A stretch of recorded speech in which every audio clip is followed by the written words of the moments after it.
So this is the GI map. When you open the box, you will find these contents inside the GI map. This has the box in it. It has the mailer with the return label already posted on it. Then you have this plastic bag which will have the instructions for the test, how it's supposed to be performed. It has this collection tray, a blotting paper, the actual container in which the sample will be sent out, 2 pairs of gloves, that is if you use gloves in the bathroom, and a requisition slip basically to go along with the kit. So the first thing is to look at the requisition slip. It has the address of the lab. This part will be filled out by the physician. Basically, if you're going to bill to the insurance or Medicare, pay cash.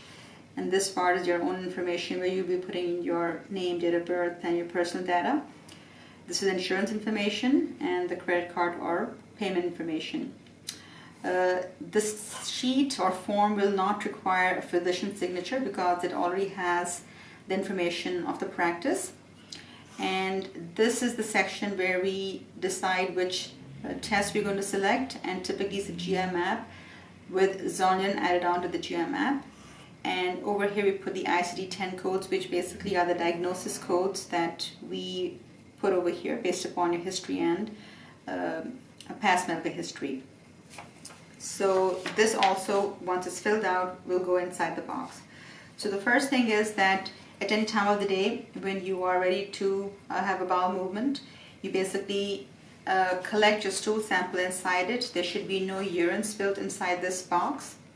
Once you've collected the stool sample inside this container or tray, you put it inside this container. Now when you look at this container, it actually has a place where you can put the name. There's no ID number, so you can let it be, and then the date and the time of collection. And then also the consistency of the stool needs to be mentioned, whether it is formed, is it watery, is it loose or soft, or is it bloody. So I recommend that you fill this out before you collect the stool sample, basically your name, date and the time of the day that you're about to collect. And then once you collect the sample, then you can mark later on what type of sample is it. So when you open this thing, before you open it, you should also see that the sample needs to be filled up only up to this red line and not above it. So when you open this, you will find a little serrated spoon basically, and once you collect the stool sample, you will take the stool from different parts of the sample and put it inside here and close it tight shut. And again, like I mentioned, it should not go above this red line, and you have to shake it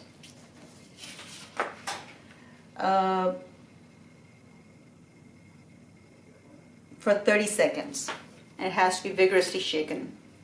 And once the stool sample has been collected, we put the stool sample inside this plastic bag along with the blotting paper and seal it tight shut. And the requisition slip that you filled out goes inside the sleeve outside this plastic bag. The plastic bag then goes inside this cardboard box. You close it and it goes inside this FedEx mailer. It already has the mailing label, and you put it inside it. You seal it over here and it's ready to be shipped. Please notice that it should be mailed from Monday through Friday and not all over the weekend. Thank you.